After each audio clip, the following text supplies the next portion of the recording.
Алтын менен күмүштүн ден соолукка тийгизген пайдасы кандай? Бул металлдарды жана булардан жасалган баалуу жасалгаларды көпчүлүк ийгилик, байлык жана бакубатчылык менен байланыштырышат. Ал эми биринчи кезекте булардын саламаттык үчүн ролу зор экенин биле беришпейт. Эмесе алтын менен күмүш терапиясы жөнүндө жана алар кандай ооруларга дабай экенин барометр KG адистердин кеңештерин сунуштайт. Алтын ар бир кишинин организминде 10 микрограммга жакын алтын болот.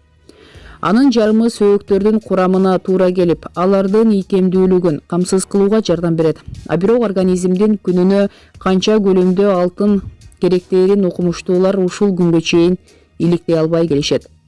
Алтын суу жүрөктүн иштөө жөндөмдүүлүгүн жакшыртып, согуу ритмин калыбына келтирет. Ал үчүн алтын жасалганы идишке салып, үстүнө 2 стакан суу коюп, ал 2 эсе азайганга кайнатасыз. Анан алтын суудан күнүнө 3 жолу 1 чай кашыктан ууртап туруу керек. Таза алтын микроорганизмдерди өлтүрүүдө, оору жаратуучу микробтор менен күрөшүүдө көчтүү каражат. Андыктан андан жасалган тагынчактарды тери ооруларынан жабыркаган адам шартта тагынуу зарыл. Гипертониялык оорулардан жабыркаганда тагыраагы, муундары көп ооруп, эс тутуму начарлап, кан басымы жогорулап, аба ырайынын өзгөрүшүн көтөрө албай, дайыма көңүлсүз жүргөн адамды дарылоодо да алтын натыйжалуу. Мындай жагдайда алтын жасалгаларын дайыма тагынып жүрсө болот. Бул баалуу металл адамдын иммунитетин чыңдап, эс тутумун жакшыртууга жана артериялык басымын төмөндөтүүгө жакшы жардам берет.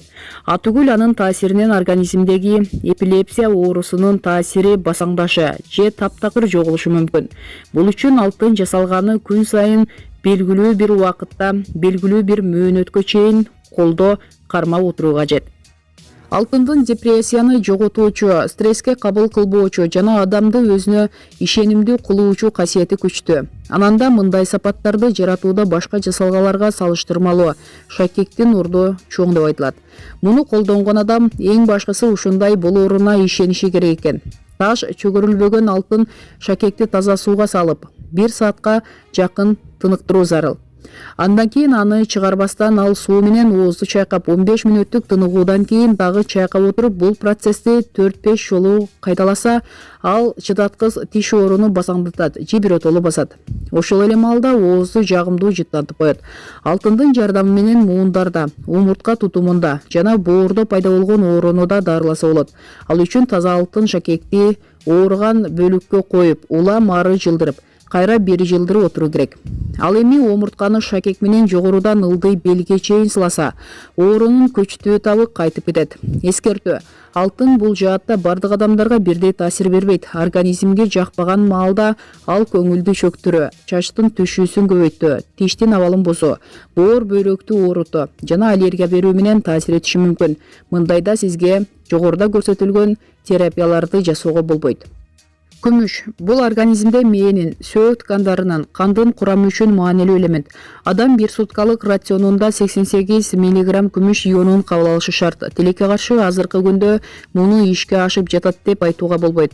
А негизги күмүш аз санда болсо да капуста, клюква, эт азыктарынын жана лосось, сардина балыктарынын курамында кездешет. Бөлмө температурасындагы таза сууга эски күмүш тыйынды же кашыкты 1 сутка салып коюу менен күмүш сууну даярдаса болот. Муну кадимки суу ордуна пайдалануу жугуштуу оорулардын алдын алат жана иммунитетти чыңдайт. Организмдеги кан агууну жана айыз маалындагы чыдаткыс оорутууну да ушундай суунун жардамы менен баскан жакшы. Себеби ал оору менен бирге анын кесепеттери болгон калтыроону, алсыроону жана баш ооруну да жууп жиберет. Ашказан жарасы, гастрит жана бөйрөктүн сезгөнү, суук тиүү ооруларын дарылоодо күмүш суу табылгыс каражат. Бирок мындайда анын атайын лабораторияда даярдалган жана даарканада сатылган 0,5% аралашмасын сатып алуу керек. Аны күнүнө 3 жолу тамак алдында 20 мл ичсеңиз, 0,5% күмүш суунун аралашмасы былчылдата сиңирилген марля менен күйүп калган жерди компресс кылып турса, жаракат тез айыгат. Ушундай эле ыкма менен операциядан кийин сезгенип же ириңдеп кеткен жерлерди да калыбына келтирүүгө болот. Ашказан жарасы, гастрит жана бөйрөктүн сезгенүү, суук тийүү ооруларын дарылоодо күмүш суу табылгыс каражат. Бирок мындайда анын атайын лабораторияда даярдалган жана даарканада сатылган 0,5% аралашмасын сатып алуу керек. Аны күнүнө 3 жолу тамак алдында 20 мл ичесиз. Сасык тумоонун алдын алуу үчүн бетти күмүш суу менен жууп, мурундун ичин кайра-кайра чайкоо натыйжалуу. Таза күмүш эч убакта карарбайт. Карарып кетсе, аны тагынып жүргөн адамдын ички органдарынын кайсы бир жери же бир нерсеси ооруйт деп түшүнүү керек.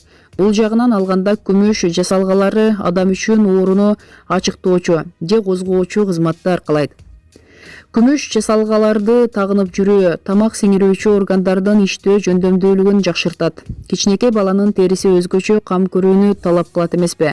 Андыктан анын денесине чыгуучу майда бараттардан арылтуу үчүн баланы күмүш сууга жуунткан оң. Муну менен катар анын упчусун, оюнчуктарын жана идиштерин да күмүш сууга жууп коюу ашыктык кылбайт. Эскертүү: күмүштүн же күмүш суунун организмге жакпашын баш оорудан, баш айлануудан, кулак чуулдоодон жана көңүл чөгүүдөн байкаса болот. Мындайда андан баш тартуу зарыл. Бирок жаккан жагдайда дагы жогорку терапияларды тынымсыз колдонуу керек эмес. Денеде анын иондору көбөйүп кетсе, ден соолукту жабыркатып коюусу ыктымал.